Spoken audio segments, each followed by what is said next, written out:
think we're gonna start this session at least by providing some of the things that you've already heard in the previous sessions. But just to get things started, we're just going to say those earlier so that way we can move on to our presenters. All right. So welcome everybody. Welcome to what's looking like another fantastic concurrent session. This is the Vulnerabilities of Neurodiverse Children in Ontario under the Youth Criminal Justice Act.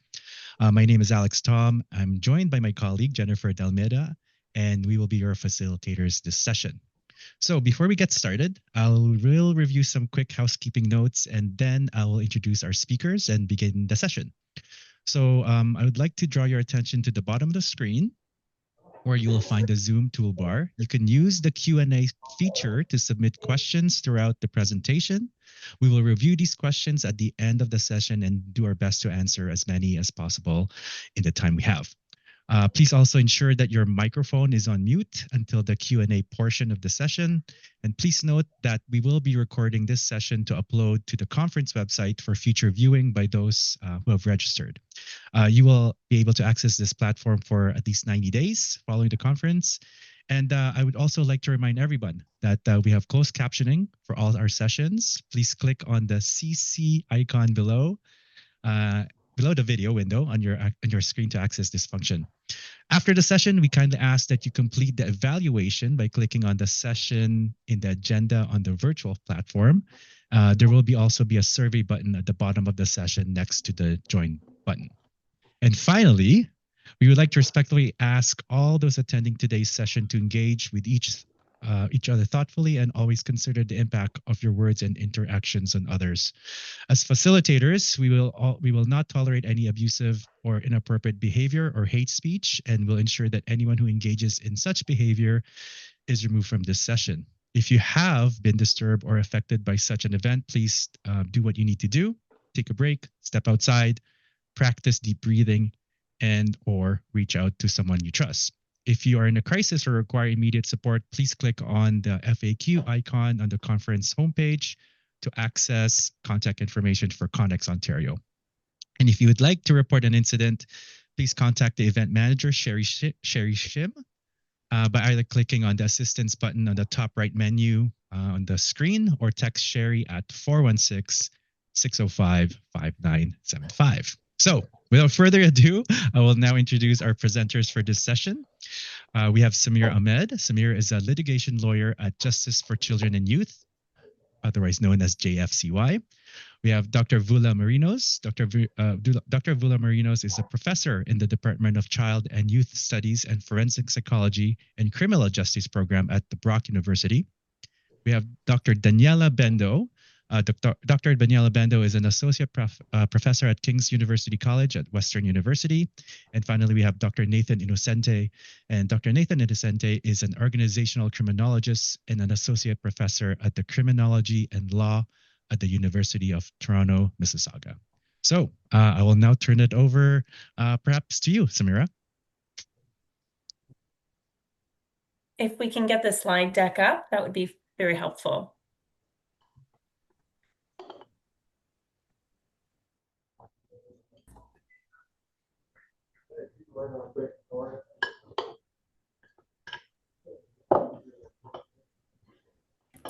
All right, so I'm going to actually start us off today. So thank you so much, everyone, for the opportunity to be here. We're really excited to be here, and we're here with our research team. And we're going to talk a little bit today about a project that we're leading that's called Exploring the Lived Experiences of Neurodiverse Justice-Involved Youth. So today we're going to tell you just a little bit about what the project entails and who's involved in this project.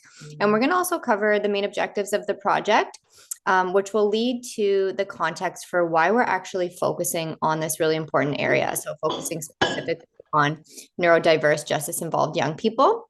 So we'll provide some context for this, and then we're going to share some of our key findings with you today and some takeaway points that we think are really important from both an academic viewpoint, but also a practical point of view as well.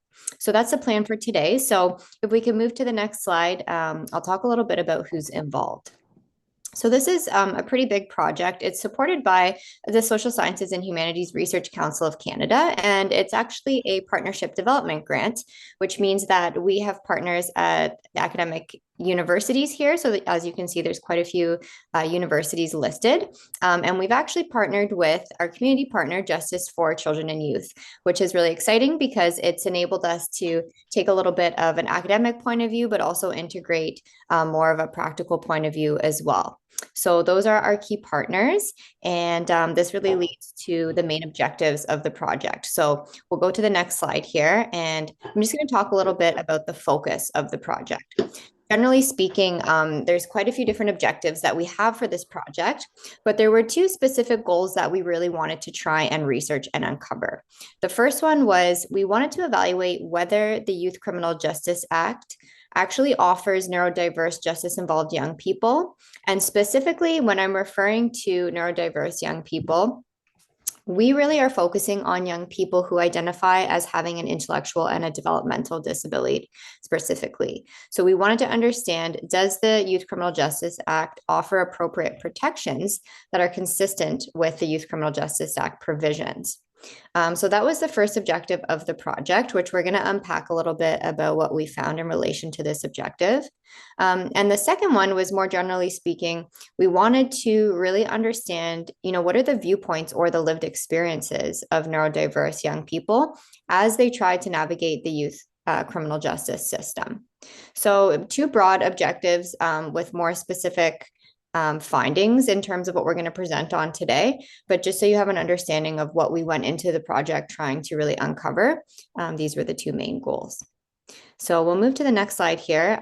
In order to do that, so really in order to get at these objectives, we came up with a project design that really involved three different phases. So from phase one, firstly, what we wanted to try and do was really unpack these objectives by understanding what is the viewpoints of justice professionals. So we actually carried out interviews specifically with Crown attorneys and defense counsel across Ontario who work directly with young people who are involved in the justice system. And so we asked them questions related to, what type of training or background knowledge do you have when it comes to working with justice-involved young people, and specifically when thinking about disabilities. We asked them, what have your experiences been like as you try to support this population of young people? Are there opportunities that you see? Are there barriers that you encounter when you're trying to support justice-involved young people? And then thinking a little bit about children's rights as well. So how can we work to implement children's rights? And again, what are some of the opportunities or barriers that they might come across? So this was a really important part of the project because our participants really gave us quite the range of different findings in relation to some suggestions and recommendations that they would have in order to try and support justice-involved young people. We found it was a mix of experiences in terms of positive aspects, but also some negative aspects as well, which we're going to touch on and unpack later today. But that was really the first phase, was more so from a justice professional point of view. And then what we wanted to try and do was augment this point of view and actually look directly at, what are young people's experiences and what are their viewpoints in relation to their experiences in the justice system. So in order to really do this in a meaningful way, we actually partnered with a group of neurodiverse justice-involved young people, and we developed a youth advisory group.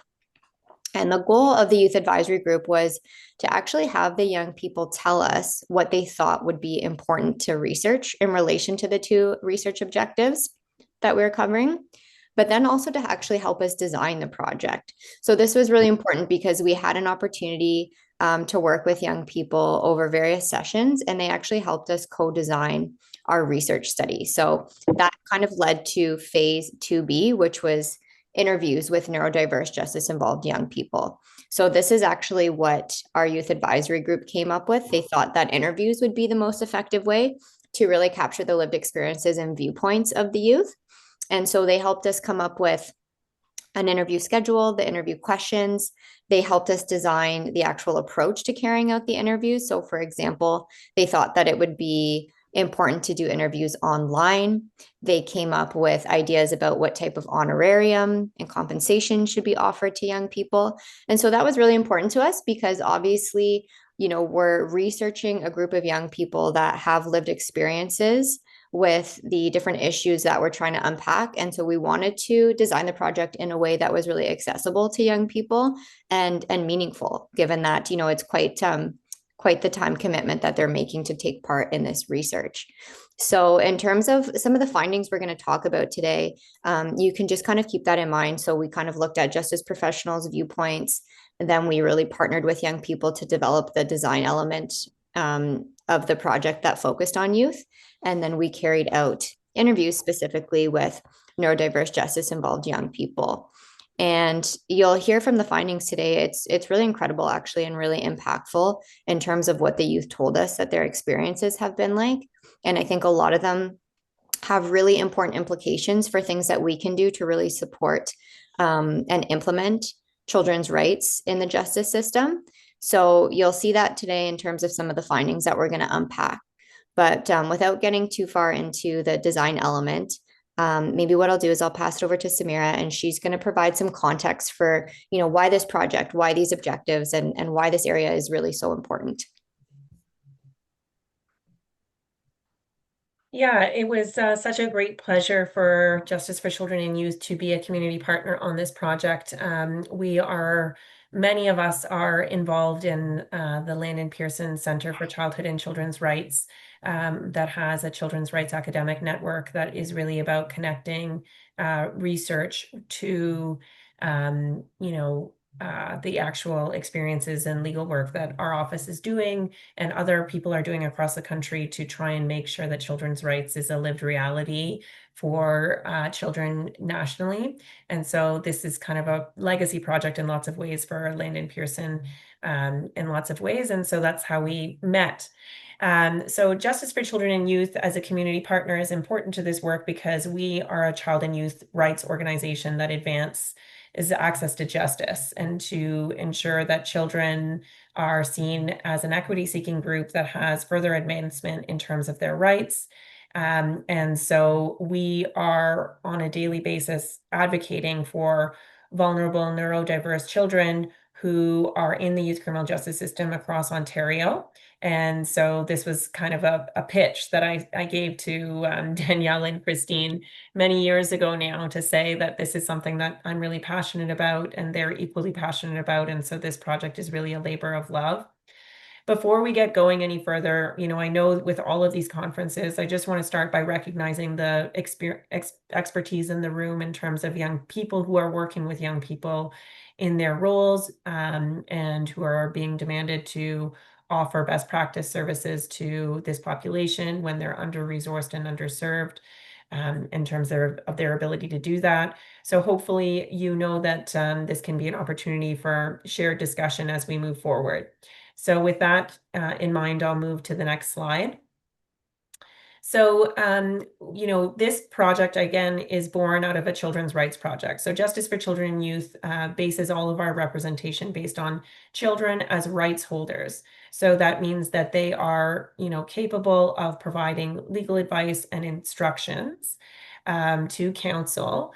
And we try and offer our services centered on the UN Convention on the Rights of the Child, which is the most ratified human rights treaty internationally. And so, I wanted to just highlight that in context so we can move to the next slide.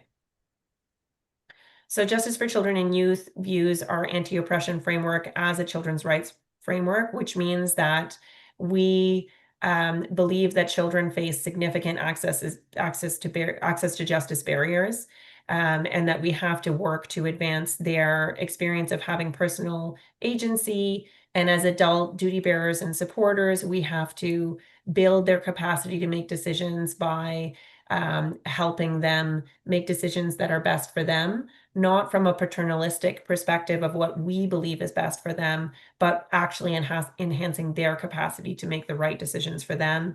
And that can sometimes be making decisions that we might not necessarily agree with, but might actually help them in their journey for developing their capacity and understanding what decision-making looks like. And the idea is that in all work with this population, irrespective of difficulties in terms of having disability and a need for accommodation, views and preferences are at the core of this work and are central to making sure that young people feel heard. So we can go to the next slide. And so, the idea in terms of offering children's rights representation that we think is really important is that you're really ultimately representing the whole child as opposed to offering assistance specifically with the legal issue.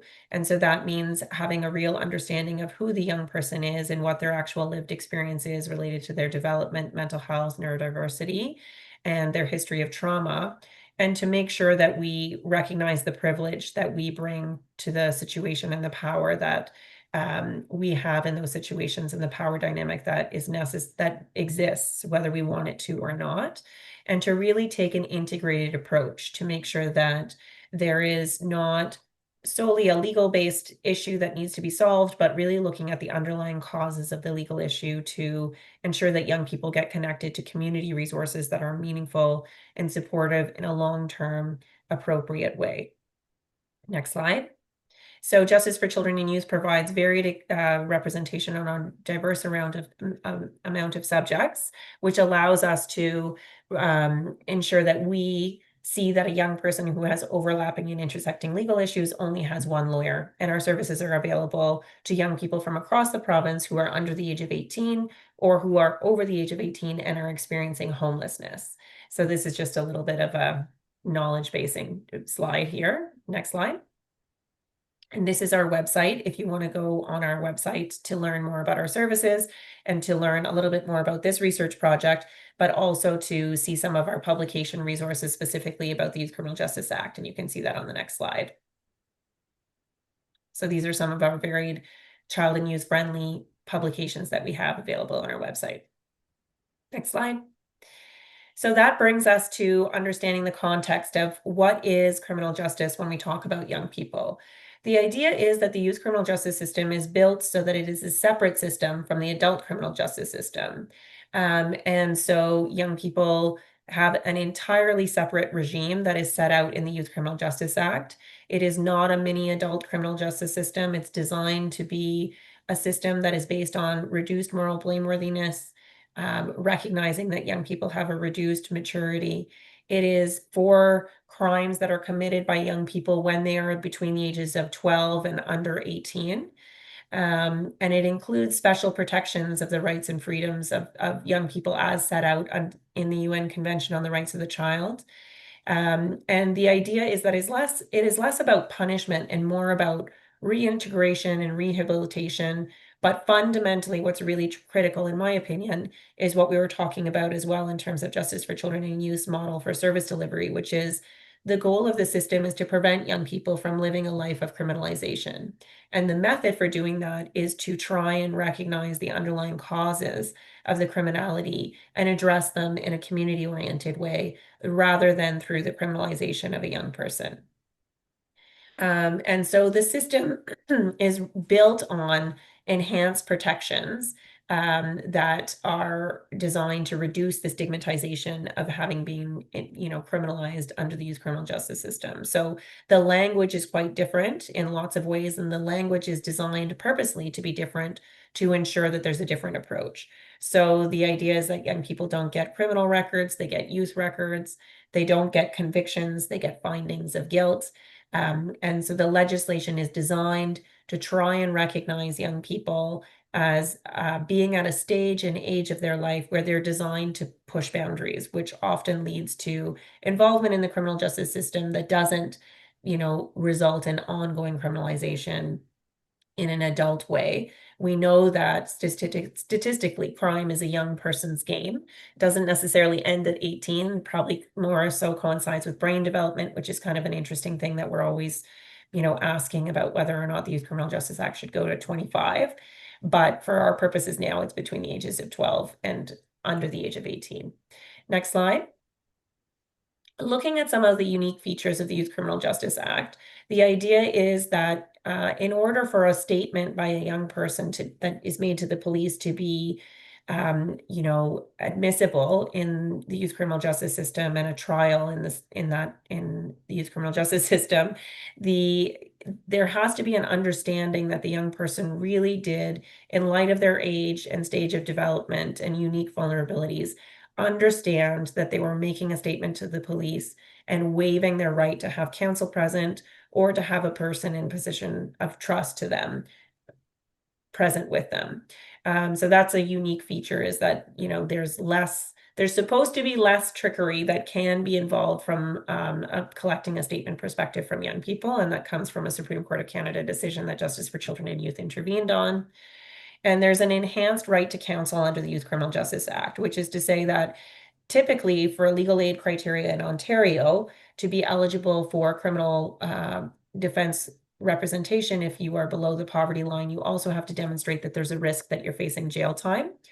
That criteria doesn't apply under the Youth Criminal Justice Act, because what happens is that the Youth Criminal Justice Act contemplates something called the Section 25-4 order, where the youth criminal court can say that a young person needs counsel and can override the refusal of legal aid so that they can get counsel. And that can be a more relaxed standard of understanding of below the poverty line, because we know and understand that young people have conflicts and influences from adults in their life that might make them unwilling to pay for counsel for them, or not want to pay for counsel for them. And young people don't have resources to hire counsel, given the fact that they are supposed to be, by law, in school full time. And so the system of the 25-4 order is designed to override the strict criteria that tends to apply for adults, and to ensure that young people have an enhanced access to counsel. Also, under the release provisions, the idea is that custody for young people is supposed to be a measure of last resort. And so what that means is that the system for determining when a young person can be held for bail pending a trial is based on a Crown onus. So what that means is that in the adult system, a defendant has to prove why it is they should be released and why they're not a flight risk or a safety risk. In the youth criminal justice system, the Crown has to demonstrate why it is that a young person should be held in custody. And there's some criteria that are in place there, but by creating a Crown onus, it rebuts the presumption that young people should be in custody and upholds this idea that custody is a measure of last resort. Sentencing is also unique under the YCJA, and there are enhanced privacy protections. So I'm not going to talk about those in a lot of depth today, other than in the context of what we're here to talk about today, which is the lived experiences of children and young people under the Youth Criminal Justice Act who have neurodiversity. And the only thing that I'll pause on in this slide is that under the Youth Criminal Justice Act, we know that stigmatization of young people as being involved in the criminal justice system can lead to a self-fulfilling prophecy of being more criminalized or identifying as a criminal by the young person. And so the youth criminal justice system has enhanced privacy protections that most people don't know about, that are actually really fundamental to having a rights-respecting system for young people. So what that means is that a young person cannot self-identify themselves as being involved in the youth criminal justice system unless in very select circumstances, and any person who receives information about a young person being involved in the youth criminal justice system can't hold that information in any of their files related to that young person. They have to keep it separate and apart from that to ensure that any information that would identify a young person as being dealt with under the YCJA is not accessed subsequently in an illegal way. And this is designed to protect that from that self-fulfilling prophecy. And so I always never can resist an opportunity to talk about the privacy system that exists under the Youth Criminal Justice Act. Next slide. So I want to now talk a little bit about why this project was so important. And the reason why the project is so important from Justice for Children and Youth perspective is because of the fact that the Act is designed to recognize that there is an overrepresentation of young people with neurodiversity in the youth criminal justice system. And knowing that there's this overrepresentation, the idea is the Act was designed to try and acknowledge that and try and reduce how it was dealt with in the system. Because actually before the Youth Criminal Justice Act, under the YOA, the Young Offenders Act, we actually had the highest levels of incarcerations of young people, even higher than the United States. And so we were criminalizing, people who had vulnerabilities. So obviously Indigenous people, people who are people of color, and people with disabilities. So within the preamble of the YCJA, the idea is that, there's an acknowledgement that as a society and not as a criminal justice system, we have to address the developmental challenges of young people that are inherent with the risk testing and the experimentation, and help them lead to adulthood without over-criminalization. And also, the idea that I love about the preamble is to make sure that, again, they're looking at an approach to dealing with young offending in a way that addresses the underlying causes and responds to their needs, and reduces risk, rather than a real punishment, punitive-based system. And so the idea is that is a multidisciplinary oriented approach, which in lies this idea that the youth criminal justice system is not the solution. It's the resources around in the community that should primarily be the solution. Next slide. This, comes out again in the declarations of principles under the YCJA, where again, it says that the system is designed to prevent crime by referring young people to programs and agencies to address the underlying circumstances of their offending.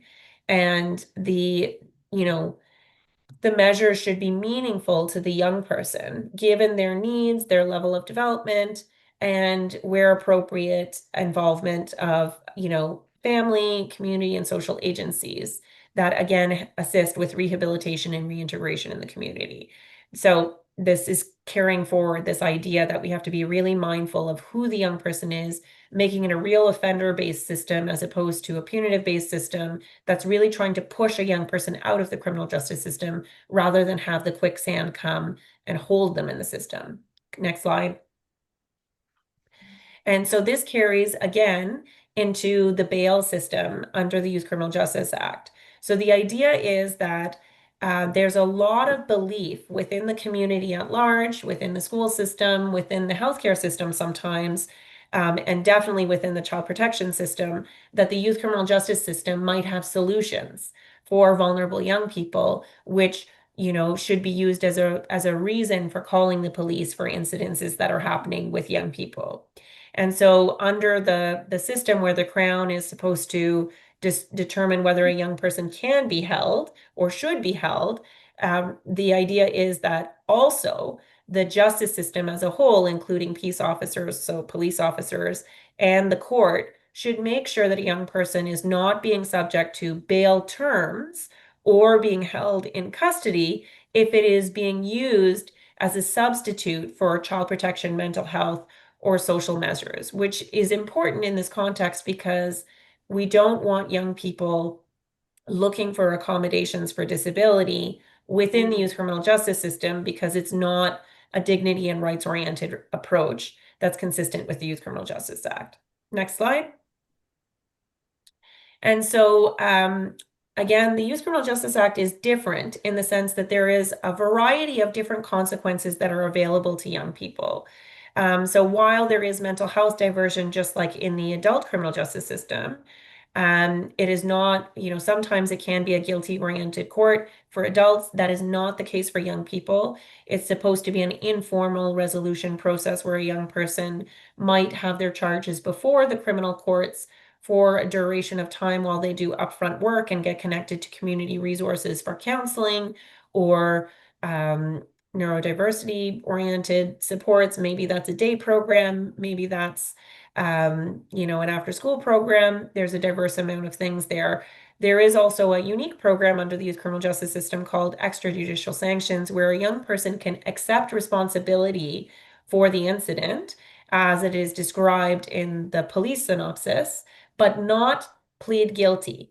And they accept responsibility and they do work, and then they receive a youth criminal justice or a youth record for a duration of 2 years rather than a finding of guilt. And the tools that are available under the youth criminal justice system are important. So there are both tools that can prevent a young person from being arrested. So the Youth Criminal Justice Act also is supposed to recognize the importance of trying to prevent young people from actually getting to court by considering a warning or a caution, or actually diverting the police to direct a young person to community services instead of being charged. But once a young person is charged, the idea is, again, that a guilty plea or an automatic, probation or conditional discharge type of sentence, it shouldn't be the route for most young people who are before the system, irregardless of the charges. If there's an agreement from the young person that there is a reasonable prospect of a finding of guilt by competent representation from counsel, and an understanding that they're willing to take responsibility by doing upfront work without necessarily having to plead guilty. But if there's a circumstance where a young person is being asked to plead guilty and it is appropriate in the context, again, the system is supposed to use restraint and to come up with the least restrictive sentence that will help the young person, rehabilitate and reintegrate into the community.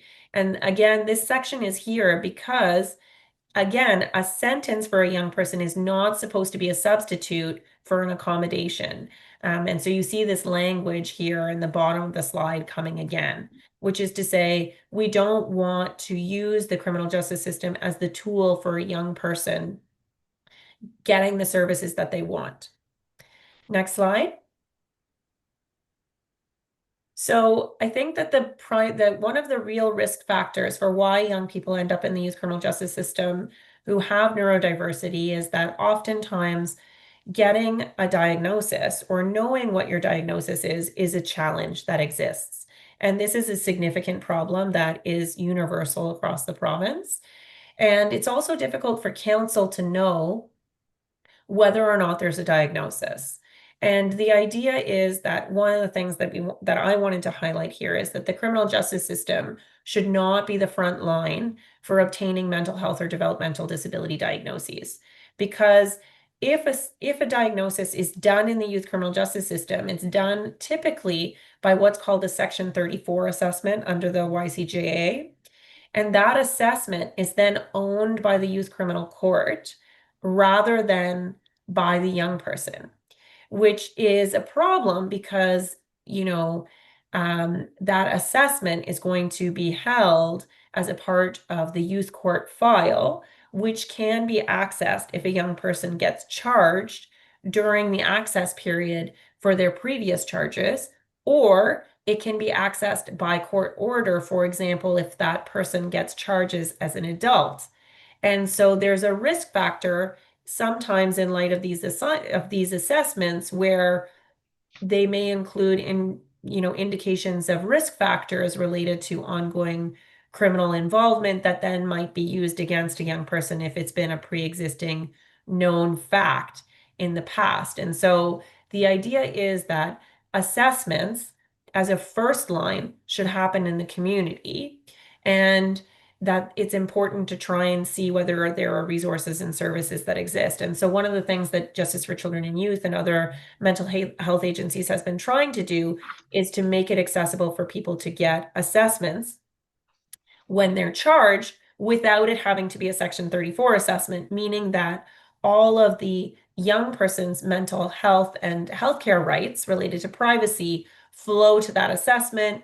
Only a select amount of that information needs to go to the Crown, for example, and might not actually end up in a youth criminal court file. And that can be protective to young people, while also making sure that the assessment can then be used in the community. When young people are getting Section 34 assessments, we're also asking those assessors to produce one that's for the youth criminal justice system, but also a separate one for young people that doesn't identify them as being involved in the justice system, so that they can get appropriate accommodations within school, receive appropriate counseling, and orient themselves in terms of the real goals for rehabilitation and reintegration. And that's, integral for that report to actually be able to work.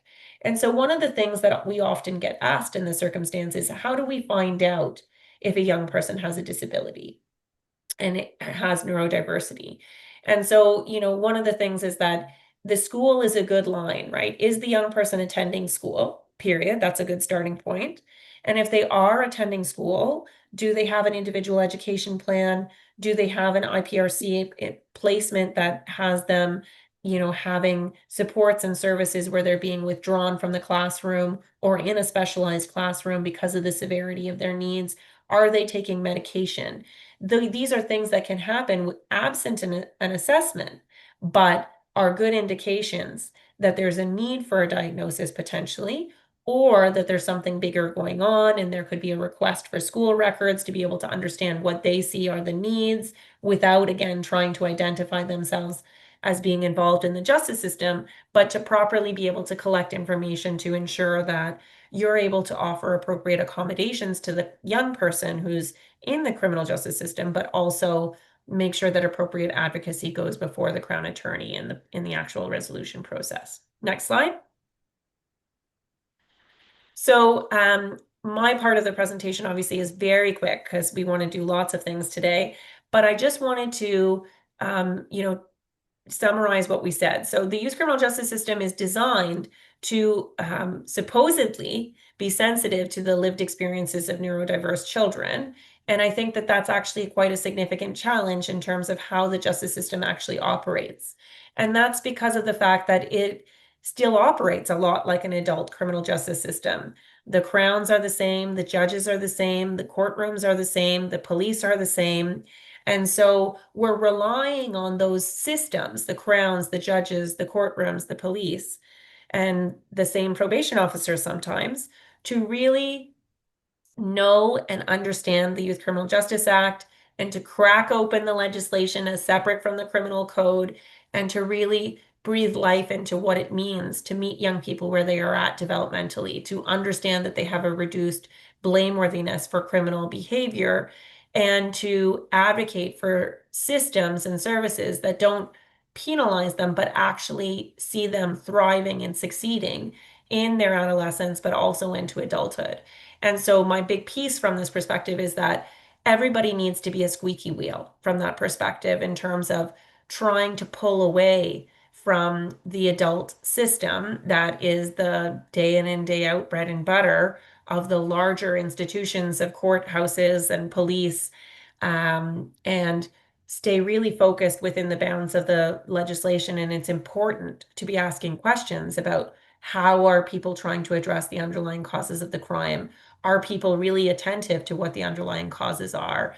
And how are they looking to rehabilitation and reintegration without being overly punitive or trying to also play savior for neurodiverse children, where they are trying to keep young people in the system so that they can offer them services or see their successes, when ultimately that's not necessarily helpful or supportive within the legislation, and within the actual understanding of a dignity, child rights oriented system.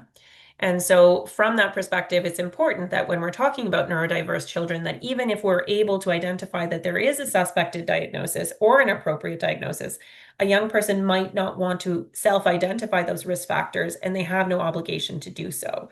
And there are real pros and cons about that. And we, as adults who want to help and have a best interest lens, or sometimes a paternalistic or maternalistic perspective, need to be really mindful that this is a criminal justice system at the end of the day, where there has to be sufficient evidence to demonstrate that there is proof beyond a reasonable doubt that a young person could be found guilty of a crime.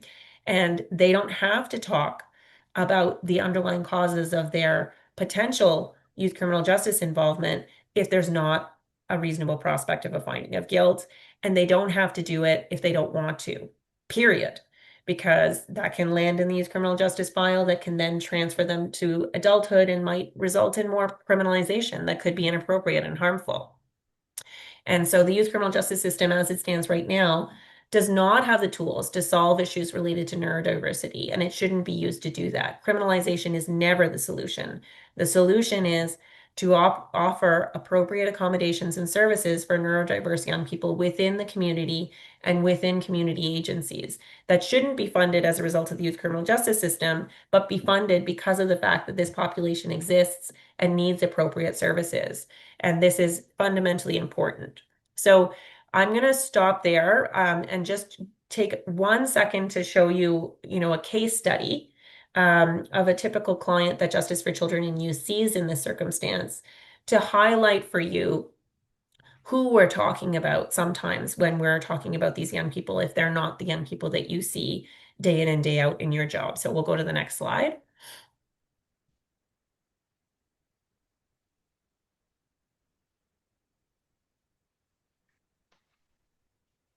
So I'm just pausing to let everybody take a moment to read this.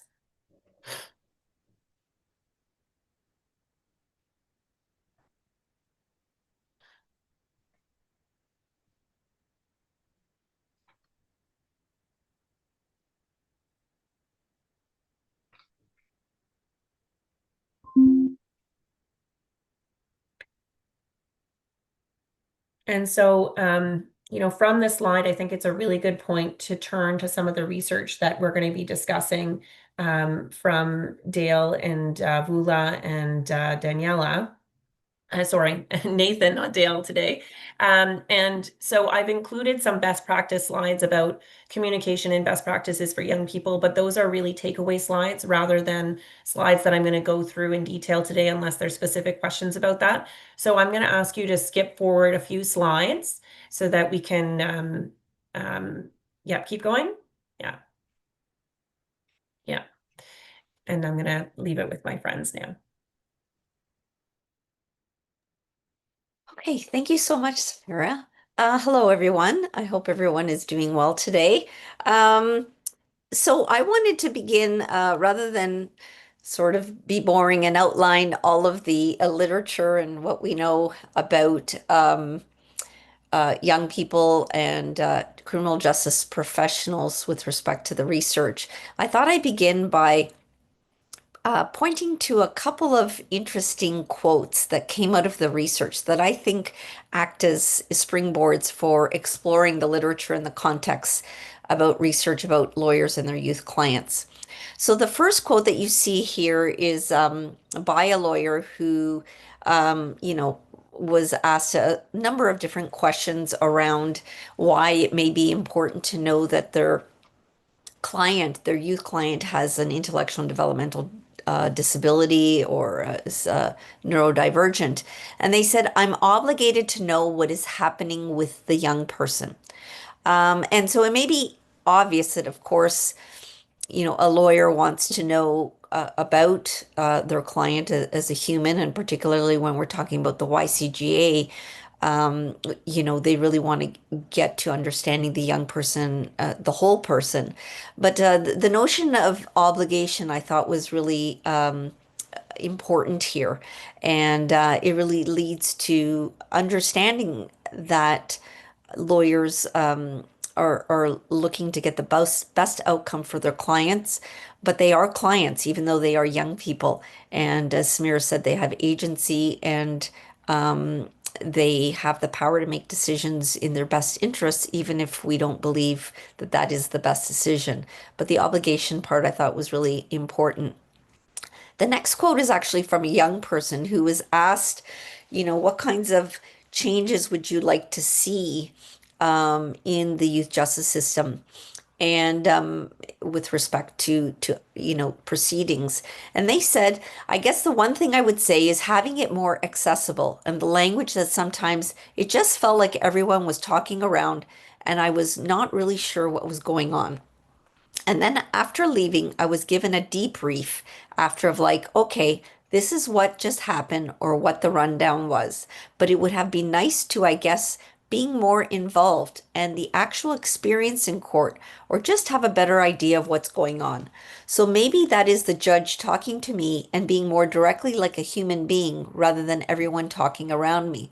So I thought that this was really poignant and insightful by the young person, who's clearly talking about being involved in proceedings that were not accessible, that despite them being the client, are really, a secondary kind of position. And I mean, you could for sure see adults saying the same thing. So adults, adult accused who are in the justice system as well. But given that we do have a separate youth justice system and the various protections that we have embedded within the YCJA that are specific to young people, their age, their development, the fact that we know that they're maturing, making mistakes, and we have all this information about brain development and cognitive capacity. It really is a heightened kind of goal for young people to have a system that they're interacting with where understanding has to be meaningful, right? It has to be tailored to them with their uniqueness. So what do we know from the literature and some of the research out there? Next slide, please. So as Samira said, the Supreme Court of Canada in a case called LTH recognized that the youth justice system actually has embedded barriers for young people. So it's important for young people, based on their age and their developmental stage, and whatever that may look like for an individual young person, that they understand in a meaningful way their interactions and what is being communicated to them by criminal justice officials, and in this case, it was by police. As Samira also touched upon, it's certainly assumed within the YCJA from the very first statement in the preamble that young people are going through developmental changes, and some of those changes potentially create challenges for young people. And so we do know that young people with IDD or intellectual and developmental disabilities are overrepresented in the youth justice system. Now, that is not unique to Canada. If you look at research in most parts of the Western world, that is the case. I was just looking at some recent research in the UK where, this is becoming more and more of an important issue. But it's complex because lawyers and others who are interacting with young people are going to have different types of interactions, and oftentimes neurodivergence is invisible. Many people may not be yet assessed, or if they are assessed, or have other kinds of accommodations at school, they may not want to necessarily present that information to anyone in the justice system. And you can see why that is the case. It's something called the cloak of competence, which is many individuals who have disabilities or other challenges with understanding language and so on want to appear quote unquote neurotypical, right? They want to appear normal. They want to appear as if they understand. And that can be very challenging from the perspective of a criminal justice professional who's interacting with a young person, because you may ask them a question, they say, yes, I understand. But then you may have to kind of follow up with other types of questions to see whether or not, did they truly understand? Do they need to write it down? Do they need a reminder? Like, what is it that they may need in terms of communication in order for that understanding to be meaningful? So, neurodiversity and IDD does span across a continuum of mild to severe. Most young people who present in the youth justice system will have a disability on the more mild end. That's the bulk.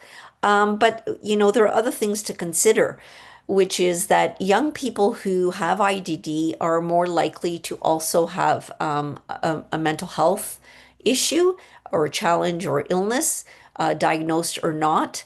And in fact, thinking about the context here of the criminal justice system, which can be very stressful, The stress and past trauma can all cause further impairments in terms of understanding and interacting with adults.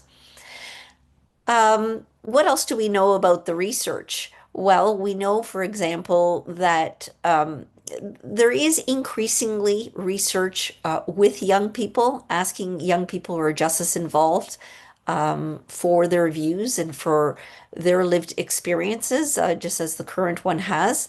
And some past research, you may remember a report in 2008 by McMurtry and Curling on the roots of youth violence.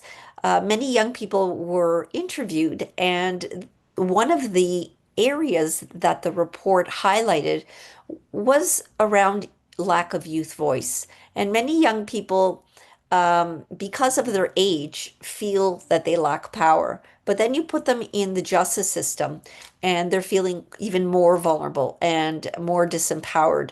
And so oftentimes, just as you saw in the first quote that I started off with, young people are feeling to some extent, disengaged, off to the sidelines, and they're feeling as if they don't have the power to necessarily express themselves in ways that are really critical to decisions that affect their lives.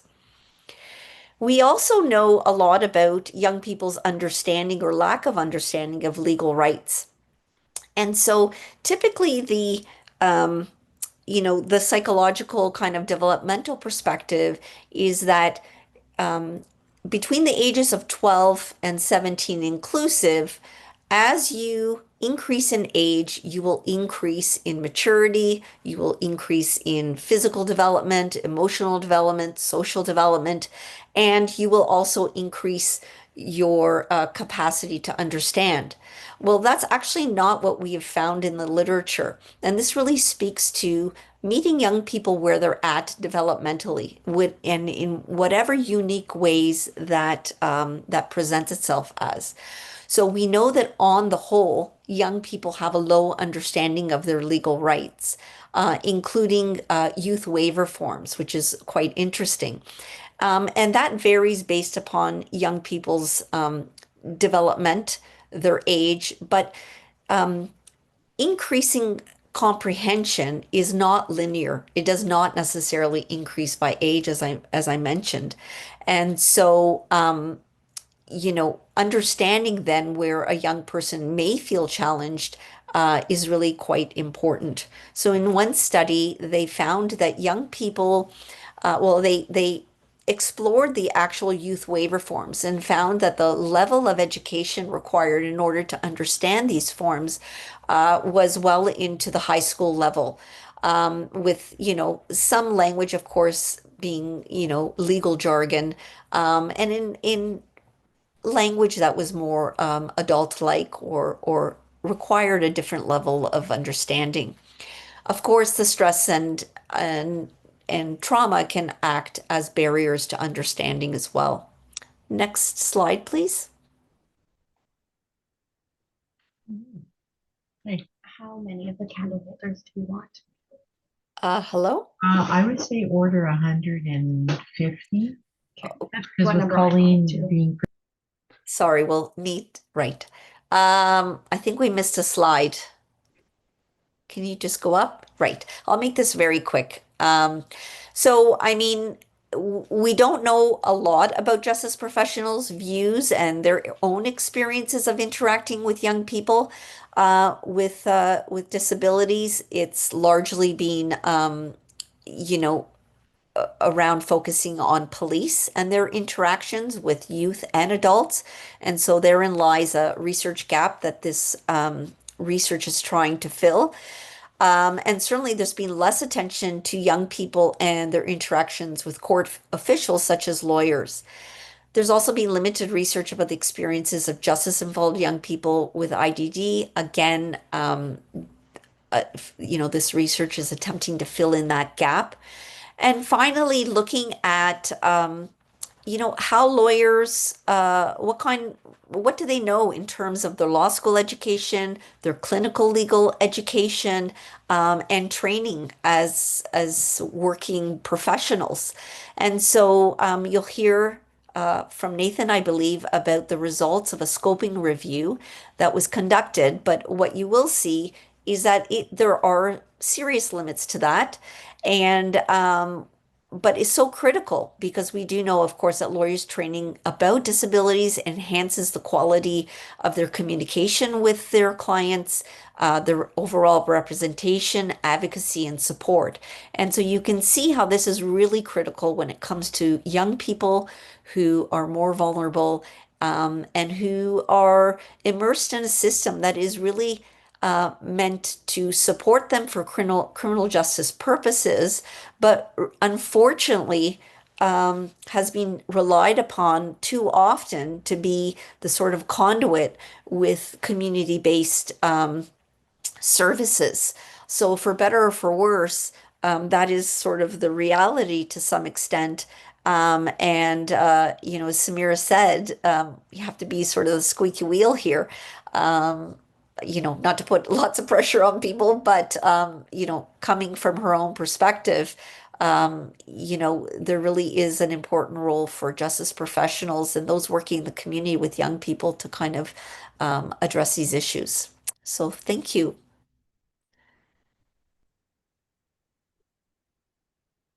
Next slide, please. All right, thanks everyone. I'm very mindful of the time in this rather ambitious project presentation rather that we put together. So I'll try to highlight just a couple of different findings from one facet of the research that we conducted. We had asked justice professionals and young people quite a number of questions about quite a number of things. So what I wanted to highlight today was just information about training. So what are lawyers' knowledge about IDD? What was their training with respect to IDD, and how does that impact their practice? So this is especially important when we consider it in the context of something like Rule 3.2, or what Samira touched on earlier about, dealing with the whole person, the whole young person. So understanding a young person's cognitive capacity is an important factor of helping them legally, but there's not a lot of specific education and training methods for that. So just be mindful if I zip through this really quickly because I do want to leave time for questions at the end. Next slide, please. So we did this in two ways. One is a scoping review, which is just to look at what was available in terms of training, and the second was asking lawyers as part of the interview questions. So in the scoping review, we looked at law schools, we looked at continuing professional development, and we looked at what other kinds of resources were available. So you can see here that very obviously, as many of you know, the law school aspect, there are some law schools that offer some elective courses. There are some that offer more fulsome programs, but by and large, it's not a consistent part of the training. There is EDI training, but that in itself is also hit and miss. It doesn't necessarily directly relate to IDD, mental health, or anything like that. It could be something as simple as how to get along with people in the workplace. Next slide, please. We can see from this table that there are a number of organizations that are offering seminars, toolkits, a lot of very detailed resources, consultation, and so on. So there are many organizations out there providing this information, but it's generally up to, in some cases, if it's not part of like CPD or something else, up to the lawyers to go and find it. And in addition to all the other very busy things that they're doing to seek this information out. And not only that, but to digest it and then implement it in their practice. Next slide, please. And so that was part one. Part two of this was talking to lawyers and asking them about, whether they had actually received any training with regard to vulnerable populations. About half of them said that they did. And vulnerable populations could be anything, right? FASD, it could be working with Indigenous youth, it could be many things, including youth with IDD, youth with mental health issues. And so most received that training. But overall, they signal that there was a lack of training opportunities. And for some, it was just a matter of like on-the-job training, like they gained through their experiences working with young people, or piecemeal, a conference here, some resources they read here. Most lawyers understood the difference between IDD and mental health, which was that was quite a promising finding. But all signaled that it was extremely important for them because it not only did it dictate how they communicate with young people, but also in terms of how they might handle the case, negotiate with the Crown, and so on. Next slide, please. And so one thing we asked is, would you know if your client had IDD? And again, most said yes, but a large contingent said it was contingent. Sometimes they talked about their own intuitions, and you can see when we skip to the next slide, there's a quote from a lawyer about basically talking about their spidey sense, right? So it's like, I knew something was off. I talked to the young people. We get a sense of things. And very clearly, though, the having some more significant training rather than relying on intuition would be more ideal in these situations. Even though there are some people that have very good intuitions about these things, others would learn through the parents, community organizations, and so on, or Section 34 reports and other kinds of assessments. Others just basically talked about how it's inconsistent or it's not really provided in any very consistent or apparent way. And sometimes you got to dig around for it. Sometimes the parents don't talk about it, or the young people themselves don't talk about it.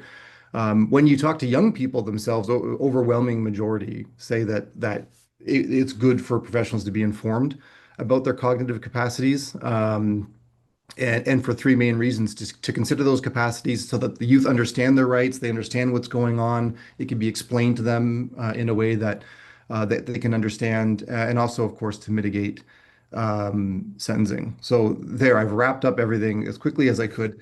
There's a couple quotes on the following slide, which you can have a quick look at, but I won't go into. We'll just skip over to the final slide, please. So, Yeah, go ahead. okay, let's leave it. We've got short time for questions. I think maybe we'll just we'll resolve there and open the floor. Yeah, I think Samira has been answering some of the questions on the chat and Q&A, but please, if there's anybody else, feel free to turn off mute and ask your question.